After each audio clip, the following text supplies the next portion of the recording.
Monumental reminders of Britain's wars spread far around the globe. So how many blokes you reckon on this wall?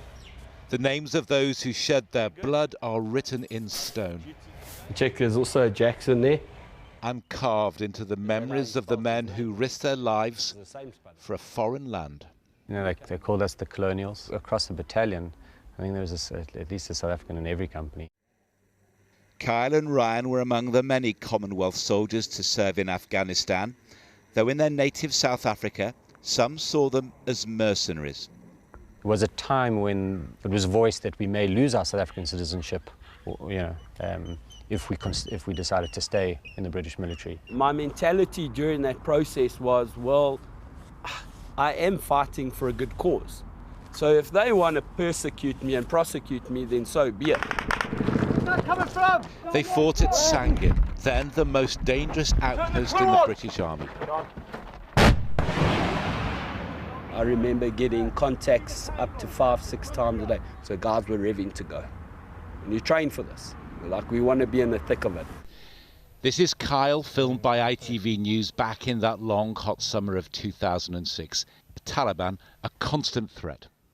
Like any of the blokes, we all had our close shaves. The mortars was probably for me the worst. And you could hear them, but you couldn't really see them. It was just luck. Where those landed was just pure luck. Luke McCulloch was one of Kyle's best friends. Brought up in South Africa, the two bonded. Gentle, really gentle soul. Always laughing, always laughing. In September 2006, Luke's luck ran out. One of those mortars exploded close to the spot where the two friends had just been chatting. Yeah, it was very surreal. It doesn't make any sense. How can you be talking to someone 10 minutes earlier and then, and then later on you find out you're never going to talk to them again? If someone died, you're going to have that natural guilt. Why him and not me?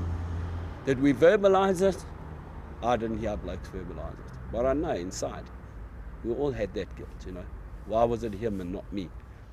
Ryan is still haunted by the death of his comrade Damien Jackson, just 19 years old when he was killed.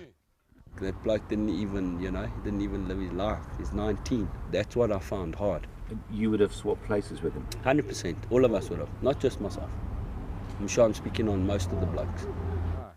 After Afghanistan, the two men took different paths. Better than last time. So how was the athletics? Good. Huh? Kyle runs a school. You have to control the principal. Ryan has a security company. We're going to say down, sir. But neither can quite leave Helmand and the Paras behind. Yeah, when you leave, you go from hero to zero, and all of a sudden, all those things that you've done doesn't really mean anything. And so that was very difficult for me, and I know it was very difficult for a lot of guys. And back in South Africa, there was little in the way of help. There isn't a number to dial. And we've had friends who've struggled, and guys who've been injured, and you're not going to get the support here at all, no. Get down! Do I suffer from trauma? I'm sure everyone suffered from trauma from Afghanistan. You just put your emotions aside. Remember, you're taught in the military to put your emotions inside, because if you make a call or a judgment on emotion, it generally doesn't work out for you. In their homeland, these men will never be viewed as heroes, but the debt of gratitude owed by Britain is just as great.